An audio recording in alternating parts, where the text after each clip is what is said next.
Olá, tudo bem com você? Hoje vamos analisar o capítulo 2 da primeira carta de Paulo a Timóteo, um capítulo pequeno, mas cheio de instruções práticas vindas do apóstolo inspirado. O verso 1, a recomendação de Paulo é que oremos intercessoriamente por todas as pessoas.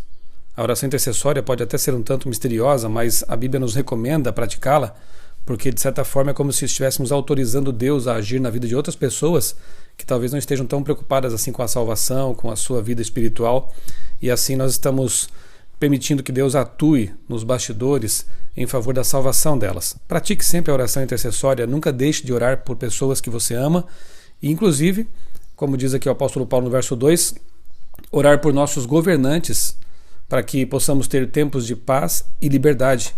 A ideia é que nós oremos por nossos governantes, os presidentes, os governadores, os deputados, os homens de leis, para que possamos ter mais tempo de liberdade religiosa a fim de pregar o Evangelho. Piedade e dignidade devem andar de mãos dadas, diz ainda o verso 2. No verso 3, lemos que Deus deseja que todos os homens sejam salvos e cheguem ao conhecimento da verdade. É importante conhecer esse verso, porque aqui nós vemos qual é realmente o desejo, a vontade de Deus. Infelizmente, nem todas as pessoas vão viver de acordo com essa vontade divina, mas Deus gostaria que todos fossem salvos, que todos chegassem ao conhecimento da sua verdade.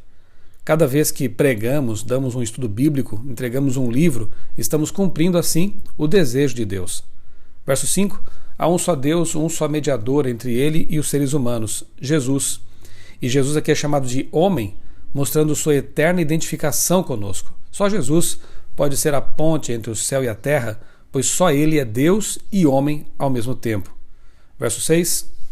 Jesus é o único mediador, pois foi Ele, o único ser que sem pecado morreu pelos pecadores. Não há outro no universo que reúna essas características, essas prerrogativas de ser assim, essa ponte, esse mediador, aquele que faz a intercessão.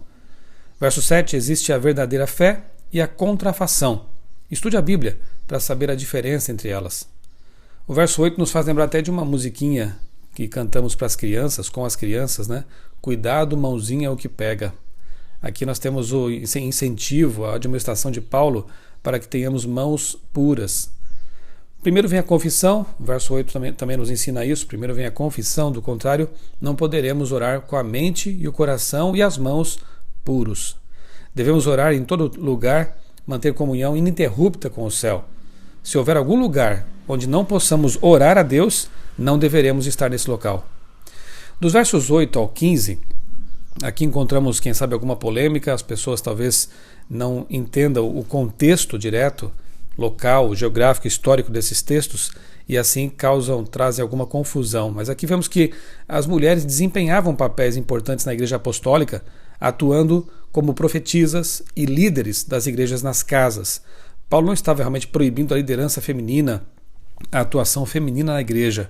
Precisamos entender realmente o contexto desse texto. Verso 9, aqui Paulo apresenta as características da roupa cristã. Deve ser modesta, decente, discreta, sem adornos desnecessários. Naqueles tempos, havia um penteado que incluía trançar o cabelo com ouro e outros adornos. A esse tipo de penteado que Paulo se refere aqui no verso 9. E o princípio que fica para nós, aqui no século XXI, é que investir em roupas caras, enquanto o nu precisa ser vestido, isso realmente é uma indecência. Verso 10, as boas obras devem ser nossa prioridade, não as futilidades. Versos 11 e 12, também aqui encontramos uma polêmica, né? Porque as pessoas não entendem realmente o que significa essa submissão, esse silêncio que Paulo recomenda às mulheres.